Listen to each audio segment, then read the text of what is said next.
Watch carefully.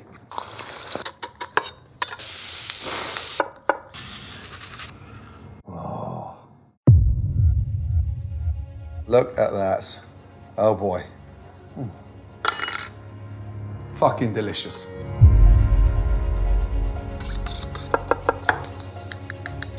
Oh my Lord. I decided to teach a second masterclass. Oh boy. This time round, I'm going to take you into an area where you felt your home cooking could never go. The secret behind any great souffle is in the buttering of the mold. You brush vertical strokes up.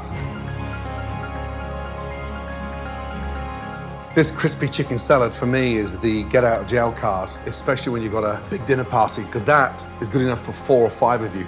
Grab a leaf, lift it up. Now, I'm fed up when you see chefs boiling asparagus. Beautiful. You get a free facial at the same time. Cooking is a labor of love.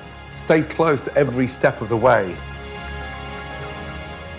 I'm going to teach you methods, secrets that I'm teaching some of the best chefs in the world today.